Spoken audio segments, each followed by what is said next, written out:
That was toward the end of 1942. Afterward, life returned to normal. The London radio, which we listened to every evening, gave us heartening news. The daily bombardment of Germany, Stalingrad, preparation for the Second Front. And we, the Jews of Saget, were waiting for better days, which would not be long in coming now. I continued to devote myself to my studies. By day, the Talmud, at night, the Kabbalah. My father was occupied with his business and the doings of the community. My grandfather had come to celebrate the New Year with us so that he could attend the services of the famous Rabbi of Borsch. My mother began to think that it was high time to find a suitable young man for Hilda. Thus, the year 1943 passed by. Spring 1944. Good news from the Russian front. No doubt could remain now of Germany's defeat. It was only a question of time, of months or weeks perhaps. The trees were in blossom. This was a year like any other, with its springtime, its betrothals, its weddings and births. People said the Russian army's making gigantic strides forward. Hitler won't be able to do us any harm, even if he wants to. Yes, we even doubted that he wanted to exterminate us. Was he going to wipe out a whole people? Could he exterminate a population scattered throughout so many countries, so many millions? What methods could he use? And in the middle of the 20th century? Besides, people were interested in everything, in strategy, in diplomacy, in politics, in Zionism, but not in their own fate. Even Moshe the Beetle was silent. He was weary of speaking. He wandered in the synagogue or in the streets with his eyes down, his back bent, avoiding people's eyes. At that time, it was still possible to obtain emigration permits for Palestine. I had asked my father to sell out, liquidate his business, and leave. "I'm too old, my son," he replied. "I'm too old to start a new life. I'm too old to start from scratch again in a country so far away." The Budapest radio announced that the fascist party had come into power. Horthy had been forced to ask one of the leaders of the Nihilist party to form a new government. Still, this was not enough to worry us. Of course we had heard about the fascists, but they were still just an abstraction to us. This was only a change in the administration. The following day, there was more disturbing news. With government permission, German troops had entered Hungarian territory. Here and there, anxiety was aroused. One of our friends, Berkowitz, who had just returned from the capital, told us, "The Jews in Budapest are living in an atmosphere of fear and terror. There are anti-Semitic incidents every day, in the streets, in the trains. The fascists are attacking Jewish shops and synagogues. The situation is getting very serious." This news spread like wildfire through Saget. Soon, it was on everyone's lips, but not for long. Optimism soon revived. "The Germans won't get as far as this. They'll stay in Budapest. There are strategic and political reasons."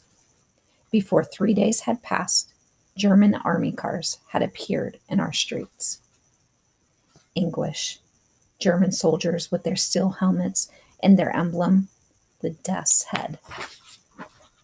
However, our first impressions of the Germans were most reassuring. The officers were billeted in private houses, even in the homes of Jews. Their attitude towards their hosts was distant but polite. They never demanded the impossible, made no unpleasant comments, and even smiled occasionally at the mistress of the house. One German officer lived in the house opposite ours. He had a room with the Kahn family. They said he was a charming man, calm, likable, polite, and sympathetic. 3 days after he moved in, he brought Madame Kahn a box of chocolates. The optimists rejoiced. "Well, there you are, you see?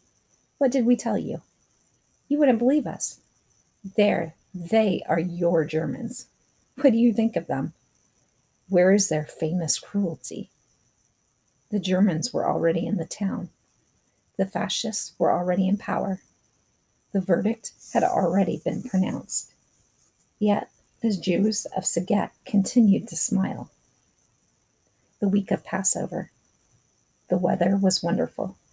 My mother bustled around her kitchen. There were no longer any synagogues open. We gathered in private houses. The Germans were not to be provoked. Practically every rabbi's flat became a house of prayer. We drank, we ate, we sang. The Bible bade us rejoice during the 7 days of the feast, to be happy. But our hearts were not in it. Our hearts had been beating more rapidly for some days. We wished the feast were over, so that we should never have to play this comedy any longer. On the 7th day of Passover, the curtain rose. The Germans arrested the leaders of the Jewish community. From that moment, everything happened very quickly. The race toward death had begun. The first step, Jews would not be allowed to leave their houses for 3 days, on pain of death. Moshe the beetle came running to our house. "I warned you," he cried to my father, and without waiting for a reply, he fled. That same day, the Hungarian police burst into all the Jewish houses in the street. A Jew no longer had the right to keep in his house gold, jewels, or any objects of value. Everything had to be handed over to the authorities, on pain of death. My father went down into the cellar and buried our savings. At home, my mother continued to busy herself with her usual task. At times she would pause and gaze at us silent. When the 3 days were up, there was a new decree. Every Jew must wear the yellow star. Some of the prominent members of the community came to see my father, who had highly placed connections in the Hungarian police, to ask him what he thought of the situation. My father did not consider it so grim, but perhaps he did not want to dishearten the others or rub salt in their wounds. The yellow star? Oh well, what of it? You don't die of it. Poor father. Of what then did you die? But already there were issuing new decrees. We were no longer allowed to go into restaurants or cafes, to travel on the railway, to attend the synagogue, to go out into the street after 6 o'clock.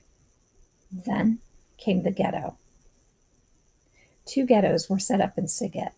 A large one in the center of the town occupied 4 streets, and another smaller one extended over several small side streets in the outlying district. The street where we lived, Serpent Street, was inside the first ghetto. We still lived, therefore, in our own house. But, as it was at the corner, the windows facing the outside street had to be blocked up. We gave up some of our rooms to relatives who had been driven out of their flats. Little by little, life returned to normal. The barbed wire, which fenced us in, did not cause us any real fear. We even thought ourselves rather well off. We were entirely self-contained, a little Jewish republic. We appointed a Jewish council, a Jewish police, an office for social assistance, a labor committee, a hygiene department, a whole government machinery. Everyone marveled at it. We should no longer have before our eyes those hostile faces, those hate-laden stares. Our fear and anguish were at an end. We were living among Jews, among brothers. Of course, there were still some unpleasant moments.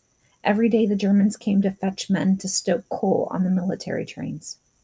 There were not many volunteers for work of this kind. But apart from that, atmosphere was peaceful and reassuring. The general opinion was that we were going to remain in the ghetto until the end of the war, until the arrival of the Red Army. Then everything would be as before. It was neither German nor Jew who ruled the ghetto. It was illusion.